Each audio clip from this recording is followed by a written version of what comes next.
I started working at Memorial Hospital when I was 17 years old. Not as a doctor or a nurse, as a janitor in the Environmental Services Department. Night shift, 11 p.m. to 7 a.m., mopping floors and emptying trash cans while studying for my high school finals during breaks. My family thought it was temporary. A summer job to earn college money, maybe something I'd do part-time during my first year at community college. But I loved it. Not the mopping itself, though there's something meditative about repetitive work. I loved the hospital. The energy of it, the purpose, the way every single person from the surgeons to the cafeteria workers to the janitors played a role in saving lives. My sister Melissa was the golden child. She went to a 4-year university, got her business degree, landed a corporate job at a marketing firm. She wore designer clothes to work, had business cards with fancy titles, and posted LinkedIn updates about her professional journey. My parents framed her college diploma and hung it in the living room. My janitorial uniform never made it onto the wall. That was 15 years ago. I'm 32 now, and to my family I'm still just the janitor. They don't know that I haven't mopped a floor professionally in 8 years. They don't know that I went to night school and got my bachelor's in healthcare administration, then my master's, then my doctorate. They don't know that I worked my way up from environmental services to facilities management, to operations coordinator, to director of operations to chief operating officer. And they definitely don't know that 3 years ago at 29 years old, I became the CEO of Memorial Hospital System, which now includes 4 hospitals, 12 outpatient clinics, and over 3,000 employees. To them I'm still just Elena, the janitor. The one who couldn't cut it in college, who took the easy route, who settled for honest work, because she didn't have the drive or intelligence for anything better. I never corrected them. At first it was because I was too busy actually doing the work to worry about explaining it. Then it became a kind of experiment. How long would they keep making assumptions? How long before someone actually asked what I did instead of telling me what they thought I did? The answer apparently was 15 years and counting. The family reunion was at Uncle Robert's house, the big one in the suburbs with the pool and the professionally landscaped yard. Uncle Robert was a dentist, successful enough to retire at 55. He loved reminding everyone about his success, especially in contrast to those of us who, in his words, never quite reached our potential. I arrived after my shift at the hospital, an 8-hour day that included a board meeting, a conference call with investors about our expansion plans, and a site visit to our new cancer center. I was wearing jeans and a simple blouse, my hair in a ponytail, no makeup. I'd learned a long time ago that dressing up for family events just invited more questions I didn't feel like answering. Melissa was already there, of course, in a dress that probably cost more than most people's monthly rent. She was holding court on the patio, talking about her latest campaign for some tech startup. My parents were listening with rapt attention, nodding and asking follow-up questions. Elena. Mom spotted me and waved me over. We were just hearing about Melissa's promotion. She's leading an entire department now. That's great, I said, hugging my sister. Congratulations. Thanks, Melissa said, her smile tight. How's the hospital? Busy. It's always busy. Still mopping floors? Uncle Robert asked, walking over with a beer in hand. He said it loud enough that several cousins turned to look. Your sister's a real professional now. Running teams, making 6 figures. When are you going to move up? I took a sip of my water. I'm comfortable where I am. That's the problem with your generation, Uncle Robert continued, settling into lecture mode. No ambition. You find something easy and you just coast. Look at Melissa, she kept pushing, kept climbing, and now look where she is. Where she is, was senior marketing director at a mid-size firm, managing a team of 8 people. It was a good job. Solid career. Nothing to be ashamed of. But Uncle Robert talked about it like she'd cured cancer. Janitorial work is important, Mom said, and I could hear the pity in her voice. Hospitals need clean floors. It's honest work, I guess. It is honest work, I agreed. Someone has to do it. Dad squeezed my shoulder. We're proud of you, sweetheart. You've always been a hard worker, even if you didn't go the traditional route. The traditional route. Code for, even if you're not as successful as your sister. Melissa shifted uncomfortably. She was never as cruel as Uncle Robert, never as openly condescending, but she never defended me either. She just let them talk, let them compare us, let them hold her up as the example of what I should have been. I heard janitors can make decent money, my cousin David offered, trying to be helpful. Union benefits and everything. Sure, if you consider 30,000 a year decent, Uncle Robert scoffed. But at Elena's age she should be thinking about real career growth. Management at least. You're what, 32? Still doing manual labor? I'm 32, I confirmed. And still mopping? Elena, sweetheart, there's no shame in it, but don't you want more? Don't you want what Melissa has? Respect, status, a real salary. I could have told them then. Could have explained that my real salary was $850,000 a year, not including bonuses. Could have mentioned that I oversaw a budget of $600 million and made decisions that affected thousands of patients and employees. Could have pointed out that while Melissa's LinkedIn profile was impressive, mine included speaking engagements at national healthcare conferences and a profile in Modern Healthcare magazine's list of top young executives. But I didn't. I just smiled and said, I'm happy with my work. That's good, Mom said in that tone that meant she didn't believe me. As long as you're happy, that's what matters. The afternoon wore on. More relatives arrived. More conversations about careers and success and achievements. Melissa showed everyone pictures from her company retreat in Cabo. Uncle Robert talked about his investment portfolio. My cousin Sarah announced her acceptance to law school. Me. I stood in the corner holding a plate of potato salad, being the family's cautionary tale. The one who could have been something but chose the easy path. The one who settled. The one who cleaned up other people's messes instead of making something of herself. Around 4 p.m. my phone buzzed. A text from my executive assistant. Robert Chin from billing needs to speak with you urgently. Says it can't wait until Monday. I stepped away from the party, walking toward the side yard where it was quieter, and called Robert back. Elena, I'm so sorry to bother you on a Saturday, Robert said, but we have a sensitive situation. You know the Martinez family debt we've been tracking. My stomach dropped. Martinez was my mother's maiden name. My family's name. What about it? It's hit $40,000. Your Uncle Robert Martinez had that emergency surgery 6 months ago, remember? No insurance. Your mother's been getting treatment for her diabetes complications. Your father's cardiac workup. They've been making minimum payments, but they're 3 months behind now, and corporate is pushing us to send it to collections. I closed my eyes. I'd known my parents were struggling with medical bills. I'd known Uncle Robert had money problems despite his big house and bigger talk. But $40,000? And they'd said nothing to me? Of course they'd said nothing. I was just the janitor. What could I possibly do to help? Don't send it to collections yet, I said. Let me handle this. Handle it how? Elena, I know they're your family, but corporate is very clear about the 90-day policy. Robert, I'm the CEO. I think I know what corporate policy is, considering I helped write it. Don't send it to collections. I'll deal with it Monday morning. Oh, right. Sorry, It's fine. Thanks for calling me. Have a good weekend. I stood there for a moment, phone in hand, trying to process this.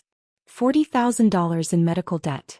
My family, the same family currently inside judging my career choices and pitying my lack of success, owed $40,000 to the hospital system I ran. The hospital system where they thought I mopped floors. I could have walked back inside and told them right then. Could have explained everything, cleared up 15 years of misconceptions in one conversation. But something stopped me. Maybe it was pride. Maybe it was pettiness. Maybe it was just exhaustion at being looked down on for so long. Or maybe I wanted to see what would happen if they found out another way. I went back to the party. Melissa was showing everyone her new designer handbag. Uncle Robert was holding forth about the importance of financial planning. Mom was talking about how worried she was about making ends meet, while standing next to a dessert table that probably cost $300. Everything okay? Dad asked when I returned. You were on the phone for a while. Just work stuff, I said. On a Saturday? They really work you hard, don't they? You should talk to your supervisor about work-life balance. I'll do that, I said. The party continued. More food, more conversation, more casual dismissals of my life choices. Around 6 p.m., just as people were starting to think about heading home, a car pulled up in front of Uncle Robert's house. BMW. Professional, clean, expensive. Robert Chin, my billing director, got out. He was in slacks and a button-down, looking distinctly uncomfortable. I'd texted him 20 minutes ago asking him to come by. He'd been confused but agreed. Robert was 62, had worked in hospital billing for 40 years, and was one of the most professional people I'd ever worked with. He was also completely loyal and, more importantly, loved a good dramatic reveal. I'd given him very specific instructions on the phone. I watched through the window as he walked up the driveway. Uncle Robert answered the door, probably ready to tell this stranger he had the wrong house. I couldn't hear the conversation from inside, but I saw Robert Chin show him his hospital ID badge. Saw Uncle Robert's face change from annoyed to concerned. Then they both looked toward the backyard where the party was. This was it.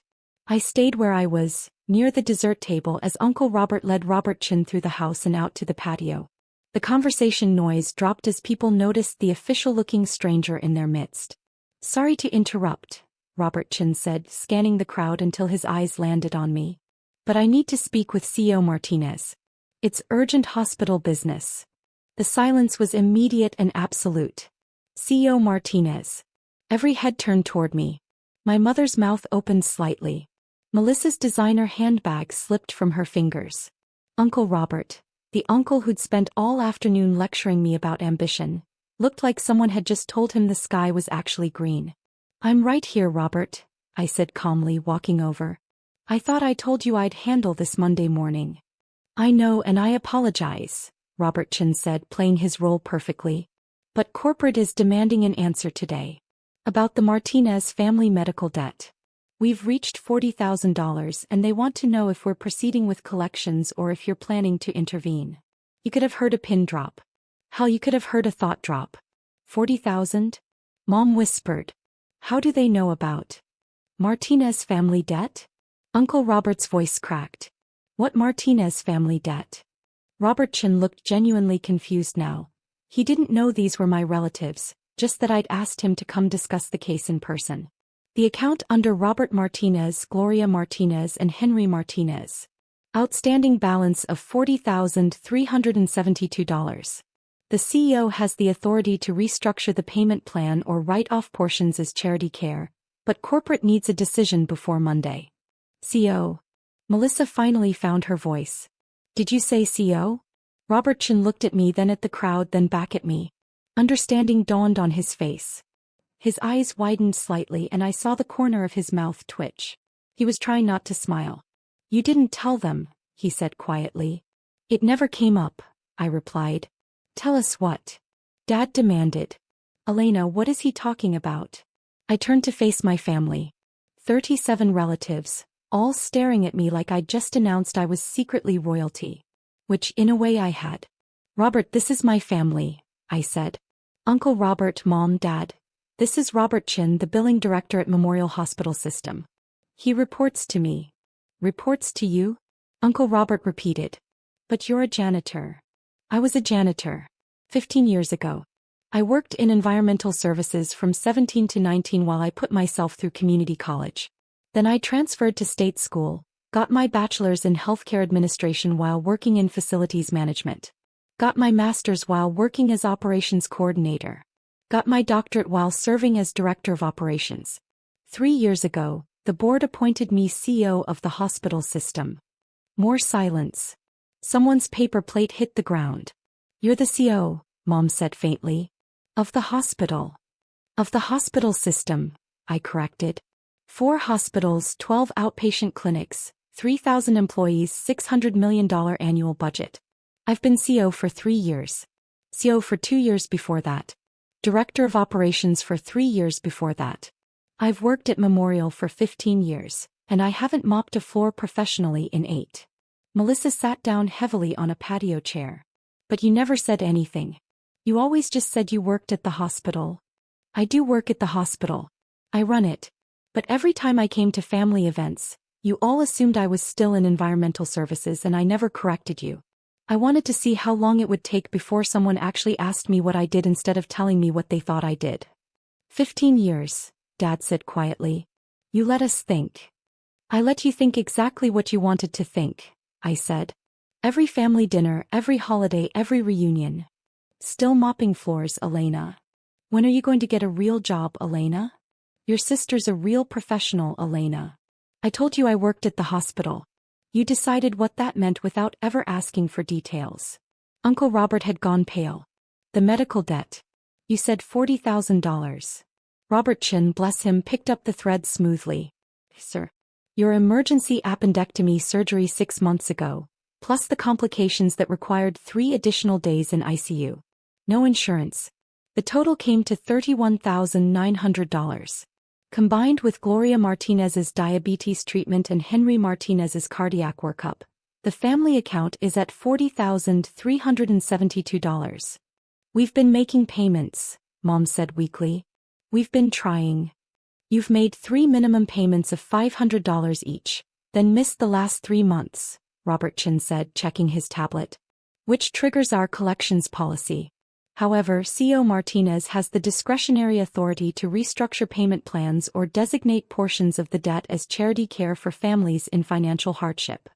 You knew about this? Dad asked me. You knew we were in debt to your hospital?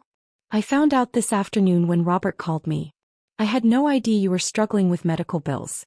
But then again, you never told me. Probably because you thought I was just a janitor, and what could a janitor possibly do to help? Uncle Robert was shaking his head slowly. This isn't real. You can't be. You're 32 years old. CEOs aren't 32. Some are. I earned my position through 15 years of work, starting from the bottom and learning every aspect of hospital operations. I know how environmental services works because I worked in environmental services. I know how facilities management works because I managed facilities. I know how operations work because I ran operations. And yes, I know how executive leadership works because I've been doing it for 5 years. 5 years? Melissa said. You've been in hospital administration for 5 years? 5 years in executive leadership. 10 years in hospital administration overall. I have a doctorate in healthcare management from Johns Hopkins. Finished it last year through their executive program. I've published 3 papers on operational efficiency in hospital systems. I spoke at the National Healthcare Leadership Conference in Chicago last month. And yes, I'm the CEO and I have been for 3 years. The silence stretched out. I could see them trying to reconcile the person they thought they knew with the reality I just presented. The janitor who was actually the boss. The failure who was actually more successful than any of them. The cautionary tale who was actually the success story. Robert Chin cleared his throat delicately. CEO Martinez, I do need an answer about the debt situation. Should I proceed with collections on Monday, or would you like to restructure? I looked at my family. My mother who'd pitied me for choosing honest work. My father who'd been proud of me even though I didn't go the traditional route. My uncle who'd spent all afternoon lecturing me about ambition and drive. My sister who'd never once defended me when they compared us. I could forgive the debt entirely. I had the authority. I could write it off as charity care, make it disappear with a signature. That would be the generous thing to do, the family thing to do. But they'd spent 15 years assuming I was beneath them. 15 years of condescension and pity and lectures about reaching my potential. 15 years of never once asking what I actually did, what I'd actually achieved. Restructure it, I said. Payment plan of $500 a month for the next 80 months. 0 interest. That's well within our charity care guidelines for families experiencing financial hardship. 80 months. Uncle Robert said. That's almost 7 years. That's extremely generous, Robert Chin said firmly. Standard collections would demand full payment within 90 days or legal action. CEO Martinez is offering you an interest-free payment plan that will keep this off your credit reports and out of the legal system. Most families would be grateful for that option. I am grateful, Mom said quickly. Elena, sweetheart, thank you. We had no idea you could, that you were. That I was in a position to help? I finished. No, you didn't. Because you never asked. You never wondered. You just assumed. Melissa stood up. This isn't fair. You let us think. I let you think what you wanted to think. I never lied, Melissa. Not once. Every time someone asked what I did, I said I worked at the hospital. That was true. You're the one who decided that meant I was just a janitor. All of you did. But why? Dad asked, and he sounded genuinely hurt. Why didn't you tell us? Why let us think you were struggling when you were so successful? I considered my answer carefully. Because I wanted to see if any of you would look past your assumptions. I wanted to see if anyone would ask about my life instead of telling me how disappointed they were in my choices. I wanted to know if your love and respect was conditional on how impressive my job title sounded. That's not fair, Mom said, tears in her eyes. We've always loved you. But you didn't respect me. Not as much as you respected Melissa. Not as much as you respected Uncle Robert. Not as much as you respected anyone with a job title you understood and approved of. And I wanted to see if that would ever change. Did it? Melissa asked quietly. I looked at her. My sister who'd never been cruel but never been kind either. Who'd accepted the role of golden child and never questioned why I had to be the cautionary tale. I don't know yet, I said honestly. That depends on what happens next. Robert Chin shifted his weight. I should get going. CO Martinez, I'll send you the restructured payment plan documents to review and sign Monday morning. Mr. and Mrs. Martinez, you'll receive information about your new payment schedule in the mail within 5 business days. He nodded to the group. Enjoy the rest of your evening. He left. The party had effectively ended. People were gathering their things, making awkward excuses, avoiding eye contact. Nobody seemed to know what to say. How do you process finding out the family member you've been pitying for 15 years is actually more successful than you'll ever be? Uncle Robert approached me as I was getting ready to leave. He looked smaller somehow, diminished. I owe you an apology, he said quietly. For today. For all the other days. For every time I made you feel small. You do, I agreed. I'm sorry. Truly. I was wrong about you. About everything. You were wrong about what work has value, I said. You decided that some jobs were worthy of respect and others weren't. But you know what? Even if I was still a janitor, even if I'd stayed in environmental services my whole career, I'd still deserve respect. That work matters. Those workers matter. You just couldn't see that. He nodded slowly. You're right. And I'm sorry. My parents waited by my car. Mom had been crying. Dad looked like he'd aged 10 years in the last hour. We're so proud of you, Mom said. We always have been, You just wanted me to be proud of myself, I finished. I know. But Mom, I've always been proud of my work. All of it.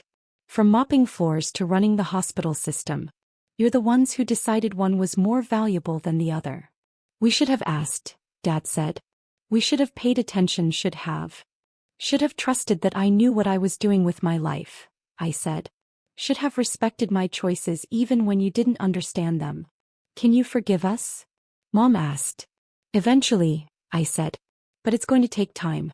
You spent 15 years making assumptions about my life without ever really seeing me. That doesn't go away with one conversation. Melissa caught me before I got in my car. I'm sorry too, she said. I should have defended you. All those times they compared us, all those times Uncle Robert lectured you, I should have said something. Yes, you should have. I was scared, she admitted. Scared that if I wasn't the successful one, I'd become the disappointment instead. It was easier to let them think I was better than you than risk them realizing I was just average. I looked at my sister, really looked at her, maybe for the first time in years. She looked tired. The designer dress and expensive handbag suddenly seemed like armor instead of achievements. You're not average, I said. You're good at what you do. You just don't need to be better than me to prove it. I know that now. Do you? He thought about it. I'm starting to. I drove home to my condo. A nice 3-bedroom with a view of the city skyline. I could afford more, could afford much more, but I'd never seen the point. The money went back into the hospital system, into better equipment and higher staff wages and expanded patient services. I paid myself a good salary but not an excessive one. That night I got texts from various family members. Apologies, congratulations, questions about how I'd hidden such a big secret for so long. I answered some and ignored others. This wasn't about making them feel better about their assumptions. This was about them finally seeing me clearly. Monday morning I was in my office at 6 a.m. Corner office on the top floor, windows overlooking the hospital complex I'd helped build. Robert Chin knocked at 6:30 with the payment plan documents for my family's debt. That was quite the reveal, he said, setting the papers on my desk. I had no idea those were your relatives. Neither did they, apparently. For what it's worth, I think you handled it perfectly. They needed that wake-up call. I signed the documents, making the payment plan official. They needed a lot more than a wake-up call, but it's a start. The rest of the day was typical for a Monday. Budget meeting at 8 a.m., department head check-ins until noon, site visit to our newest clinic in the afternoon, donor meeting at 4 p.m. I reviewed staffing reports, approved equipment purchases, discussed expansion plans with the board chair. Regular CEO work. At 6 p.m. as I was getting ready to leave, my phone rang. "Hi, sweetheart," she said, her voice careful. "I was wondering if you'd like to come for dinner this week. Just us, your father, Melissa, and me. No lectures, no comparisons. Just dinner." "Why?" I asked. "Because we'd like to get to know you. The real you. Not the version we made up in our heads." I thought about it. 15 years of assumptions couldn't be undone in one dinner. But it was a start. "Thursday," I said. "I'll come Thursday. But Mom, if anyone mentions mopping floors or asks when I'm going to get a real job, I'm walking out." "No mopping floor talk," she promised. "I swear." Thursday came. I went to dinner at my parents' house. It was awkward at first. They didn't know what to say to me now that they knew the truth. Melissa kept staring at me like I was a stranger. Dad asked careful questions about my work that made it clear he'd spent the last 3 days Googling hospital CEO responsibilities. But slowly, carefully, we started having a real conversation. Not about job titles or success metrics or career achievements. Just about life. About what I'd learned working my way up through every department. About the challenges of running a hospital system during a pandemic. About my hopes for expanding mental health services and my frustration with insurance companies. And they listened. Really listened. Not to judge or compare or offer unsolicited advice. Just to understand. It wasn't perfect. We had a long way to go. 15 years of assumptions don't disappear overnight. But it was a beginning. As I left that night, Melissa walked me to my car. "I looked up your speaking engagement," she said. "The one in Chicago. I watched the video online. And you were brilliant. The way you talked about operational efficiency and patient outcomes. I didn't understand half of it, but I could tell everyone in that room respected you. Really respected you. Thank you. I'm sorry I never saw it before. I'm sorry I never asked." "I know. But Melissa, you need to understand something. I don't need you to think I'm brilliant or impressive or successful. I need you to think I'm worthy of respect regardless of what my job title is. Even if I was still mopping floors, I'd deserve respect. Can you understand that?" She nodded slowly. "I'm trying to. That's all I ask. Keep trying." I drove home, exhausted but oddly hopeful. The relationship with my family would never be what it could have been if they'd paid attention from the start. But maybe it could become something better. Something built on actual understanding instead of assumptions. The next morning, I was back in my office at 6 a.m. Back to budget reviews and staffing decisions and expansion plans. Back to running a hospital system that served over 200,000 patients a year. Back to work that mattered, that saved lives, that made a difference. And if anyone asked what I did for a living, I'd tell them the truth. I worked at the hospital. Just like I always had.